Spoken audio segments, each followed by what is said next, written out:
Bom dia a todos.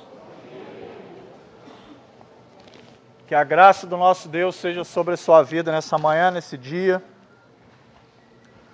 O texto que eu trago para nós nessa manhã como reflexão encontra-se em João, capítulo 14, do verso 1 ao verso 6, e a palavra de Deus nos diz assim: Não se turbe o vosso coração, credes em Deus, crede também em mim. Na casa de meu pai há muitas moradas. Se não fosse assim, eu vou-lo teria dito, pois vou preparar-vos um lugar. E se eu for e vos preparar lugar, virei outra vez e vos levarei para mim mesmo, para que onde eu estiver, estejais vós também. Mesmo vós sabeis para onde vou e conheceis o caminho. Disse-lhe Tomé: Senhor, nós não sabemos para onde vais, e como podemos saber o caminho? E o versículo 6, disse-lhes Jesus: Eu sou o caminho, a verdade e a vida. Ninguém vem ao Pai a não ser por mim. Palavra do Senhor. Jerusalém estava agitada naqueles dias. Se aproximava a festa da Páscoa e vários peregrinos, várias pessoas de várias outras localidades iam até a cidade de Jerusalém para festejar a festa da Páscoa, para celebrar, para adorar durante o período da festa da Páscoa. E a Páscoa, até aquele momento, ou pelo menos até o momento da ressurreição do Senhor Jesus, significava para os judeus a lembrança da liberdade do povo do cativeiro do Egito. A Páscoa era celebrada no sentido de celebrar a lembrança, de celebrar a liberdade que Deus havia dado ao seu povo quando libertou do cativeiro do Egito. Mas não era só a cidade de Jerusalém que estava agitada naqueles dias ou naquele momento. O Sinédrio também estava bastante agitado, mas por um motivo completamente diferente. A agitação que tomava conta do Sinédrio naquele momento não era por um motivo de festa, de celebração, não. Os fariseus estavam agitados porque eles tentavam arquitetar um plano, uma artimanha, de como eles iriam prender e matar a Jesus. O desejo no coração deles naquele momento não era celebrar o que Deus havia feito, mas era exterminar aquilo que Deus havia enviado, porque nem eles mesmos reconheciam na pessoa de Jesus a importância que era dada a ele. Ele era o Messias. Como a gente já falou, vem falando aqui, nos últimos momentos, ele era o pão que desceu do céu, o pão vivo, ele era a luz do mundo, ele era a porta das ovelhas, mas aqueles que detinham nas mãos o direito, o dever de ensinar para o povo a respeito disso, eles mesmos não reconheceram a luz que estava sobre a vida deles. E aquele momento, então, se torna um momento do suor de sangue, do choro de lágrimas no monte do Getsêmani. Aquele momento, então, se torna no momento da traição de Judas. Aquele momento se torna no momento da negação de Pedro. Pedro que negou o seu mestre 3 vezes. Nós conhecemos a passagem, nós conhecemos o texto. Aquele momento se torna o momento onde todos aqueles que diziam segui-lo e que dariam sua vida por ele, se afastaram dele, fugiram da presença dele.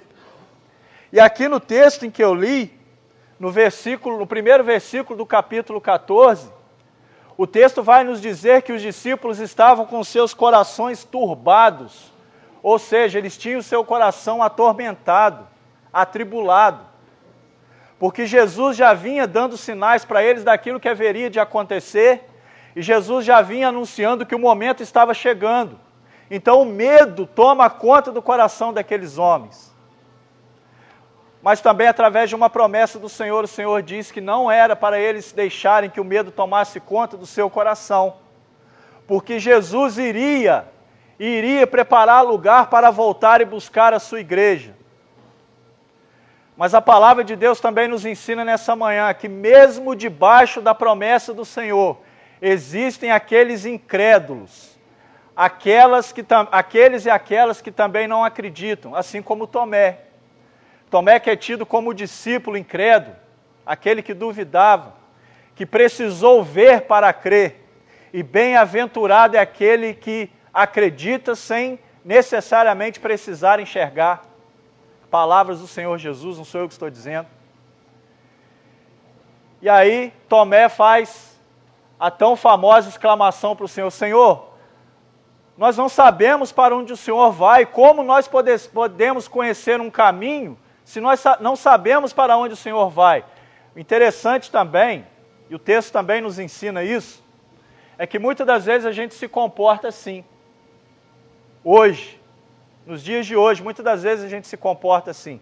O Senhor está nos mostrando o caminho, Ele já mostrou o caminho, Ele já falou aonde Ele quer, aonde Ele deseja que você esteja, que você faça para Ele, mas nós insistimos em andar por caminhos contrários àquele que o Senhor tem determinado para nós. Então o Senhor Jesus diz: eu sou o caminho, Tomé. Eu sou o caminho, eu sou a verdade, eu sou a vida. E aí, só para encerrar em cima desse texto que eu estou lendo nessa manhã para nós, deixa eu dizer uma coisa para vocês. Jesus, Ele não é um dos caminhos que existem por aí. Eu já falei aqui numa outra oportunidade que muitas pessoas dizem que todos os caminhos levam a Deus. Mentira! Só existe um caminho que conduz ao Senhor, ao Pai. Esse caminho se chama Jesus Cristo.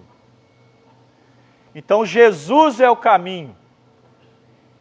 Existem muitas palavras que têm sido pregadas por aí afora, dizendo ser o Evangelho de Cristo, dizendo ser a verdade.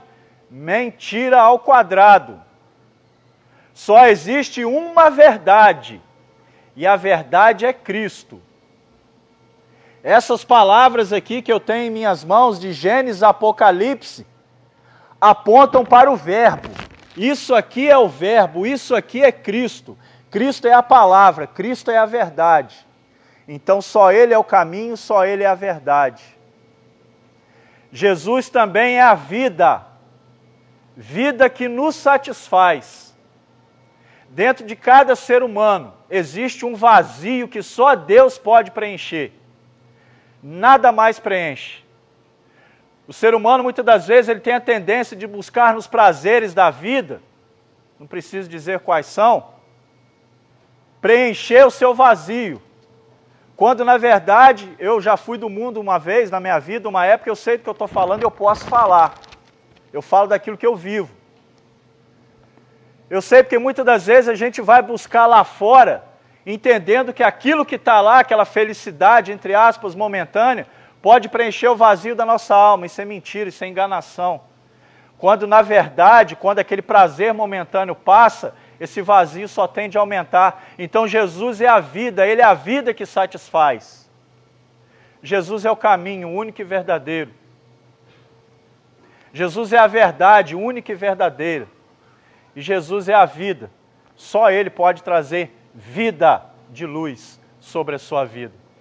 E aí, para encerrar, Jesus encerra com esse versículo. E se você quiser experimentar essa verdadeira vida, se você quiser conhecer essa verdade absoluta, e se você quiser trilhar por esse caminho, só tem uma solução. Aceite, venha para a presença desse Jesus maravilhoso, porque só Ele pode fazer por você o que ninguém mais pode. Amém? Deus te abençoe no nome de Jesus.